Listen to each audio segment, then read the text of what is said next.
1066, the beginning of the British royal family, 1,000 years of history and lots of names to cover. So let's get rolling.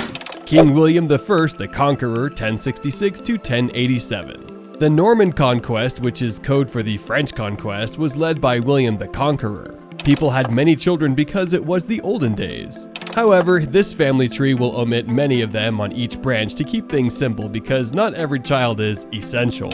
Therefore, we shall discuss William II, Henry I, and Adela, three of William's children. King William II, Rufus, 1087 to 1100. William II succeeded William the Conqueror as king after his passing.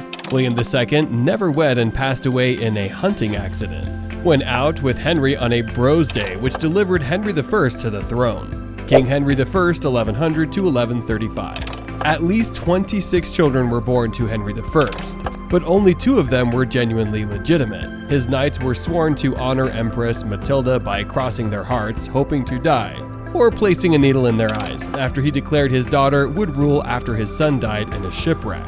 King Stephen, 1135 to 1154.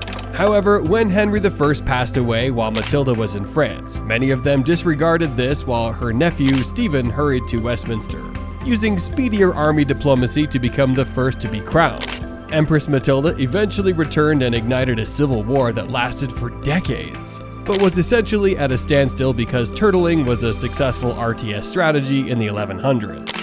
Although Matilda did rule a portion of the island, her monarchical title is debatable because she was never formally crowned. King Henry II, 1154 to 1189. Now that Stephen's children were either dead, uninterested, or nuns, his nephew Henry II, who had 4 sons, Henry the Young, Richard the Lionheart, King John, and Geoff, took the throne in their place. Henry II concluded that waiting until the death of the present king before choosing the next monarch didn't work after observing the history up to that point, which included conquest, assassination, usurpation, and unforgiving war. King Richard I the Lionheart, 1189 to 1199. Invoking the 2-to-1 rule, Henry II altered the system and made Henry the Young a co-king with him. 2 is 1. If it's essential, you need a backup. It was a good plan for stability made possible by the popularity of the young king. But unfortunately, the apprentice rebelled against the master, inspiring his brothers. It led to another civil war of rival kings during which Henry the Young died of dysentery.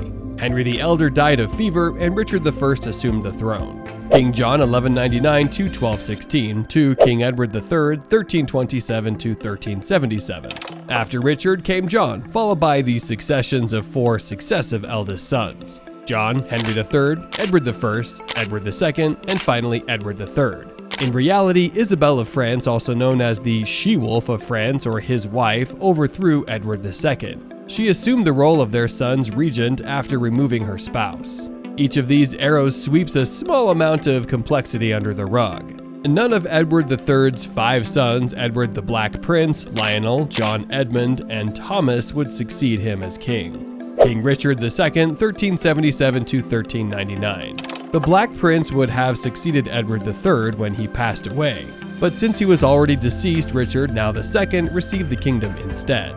King Henry IV, 1399 to 1413. Your English instructor might make you read about all the drama llama surrounding Richard II, but spoiler alert, history usually has the same outcome. Bigger army diplomacy, this time from Henry IV, who wins the crown, and Richard II dies of famine and captivity. Henry V, 1413 to 1422, to King Henry VI, 1422 to 1461, and King Edward IV, 1461 to 1483. Before we move on to the War of the Roses, another Henry.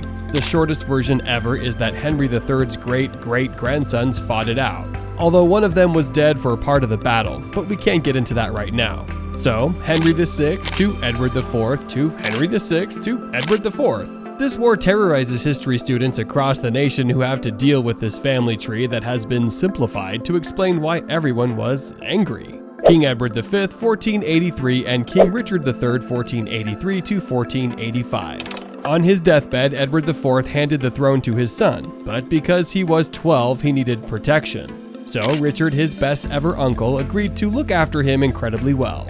Immediately after, Edward V vanished under mysterious circumstances, leaving Richard to become Richard III. King Henry VII, 1485 to 1509, and King Henry VIII, 1509 to 1547. Richard III didn't reign for very long, though, since Henry VII, the great-great-great-great-great-grandson of Edward III, usurped the throne, married Elizabeth of York to secure the legitimacy of the monarchy, and later sired Henry VIII, a divider of churches and women. Henry VIII formalized inheritance rules in his will, which essentially stated that the oldest boys should inherit first, and the oldest girls should inherit only if there are no boys. Parliament then confirmed the regulations. It ought to have made things tidy, but the really untidy period is about to begin because Henry's son only lived long enough to mess it up. King Edward VI, 1547 to 1553. After inheriting the crown at the age of 9, a cunning protectorate was in charge. But at the age of 15, he still declared that his father's laws and his sister's behavior were stupid, and that Lady Jane Grey, his first cousin once removed, should take the throne in their place. Queen Mary I, 1553 to 1558. Then, after Edward VI's passing, Lady Jane Grey succeeded him as queen at the age of 16, sort of, with a contested status for 9 days until she was beheaded by Mary, the first truly unquestionably legitimate queen. Elizabeth I, 1558 to 1603. Elizabeth I, who succeeded Mary as queen after she died without progeny, became the second monarch to reign without progeny. King James I, 1603 to 1625, and King Charles I, 1625 to 1649. James VI of Scotland becomes King James I of England, Scotland, and Ireland after the death of Elizabeth I, uniting the thrones of Scotland and England. James had a son named Charles I, and you could assume that the unity of the king signals the end of the highly turbulent period. But no, because of Cromwell. Cromwell didn't like kings, so he executed Charles I.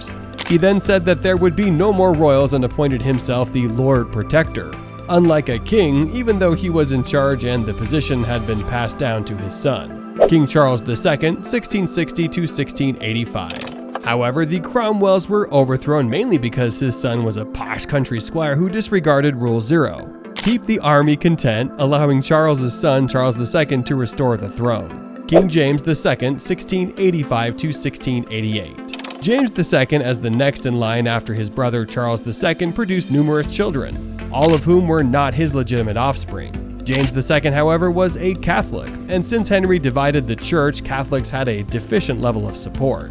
However, it just so happened that he had lovely Protestant daughters. One of them was married to a Dutch prince who, by the nature of things, was Charles I's great-grandson. King William III and Queen Mary II, 1689 to 1702, and Queen Anne, 1702 to 1714.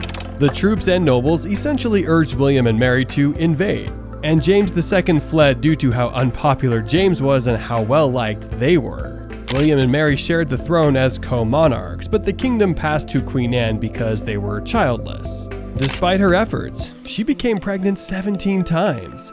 Queen Anne also failed to have children. Once more faced with a scenario where there were no longer any royals, Parliament determined that it was necessary to establish clear inheritance laws to prevent pretenders from every branch of this unruly tree from competing for the throne. King George I, 1714 to 1727, to Queen Victoria, 1837 to 1901. Sophia of Hanover, the granddaughter of James II, was designated as the new beginning point for all claims to the throne, when Parliament performed a royal reboot to remove the clutter. The extremely chaotic period ended when these laws finally took hold. The first monarch to rule under the new laws was George I, Sophia's son, followed by George II and George III. The laws still stand despite the fact that George III lost both his mind and America. The crown then slowly descended the family tree, passing through George IV, who had no living offspring, William IV, who had 10 children, all of whom were born illegitimately, and finally Queen Victoria, whose reign began in 1837 and lasted until just before the turn of the 20th century. King Edward VII, 1901 to 1910, to King Edward VIII, 1936. After her reign ended, the throne passed from her son, Edward VII, to George V, and then to Edward VIII. He finally shattered this orderly succession by committing a scandal, being married to a commoner, an American commoner who got divorced. King George VI, 1936 to 1952. In the 1930s, divorces were a serious issue that conflicted with the monarch's position as head of state and the Church of England. Edward handed the throne over to his brother George VI, who was hesitant to accept it. George VI then had to preside over World War II and the subsequent dissolution of the British Empire, which taxed the reluctant king's health and caused him to pass away at age 56, leaving Elizabeth II to assume the throne in 1952 at the age of 25. Queen Elizabeth II, 1952 to 2022. Elizabeth's great-great-grandmother was 7 years older than Victoria on the day of her coronation. Still, in early September 2015, Elizabeth passed Victoria to become the monarch, with the longest reign in both British and global history. King Charles III, 2022. The longest-serving heir apparent in British history, Charles passes the throne on from Elizabeth II to his sons William and George. That concludes our brief look into the royal family's past. Do you think the next succession will be a peaceful one? Let us know in the comment section below. And while you're there, don't forget to subscribe to our channel Creativersity for more exciting videos. Thank you for joining us till the end, and we will see you in the next one. Goodbye.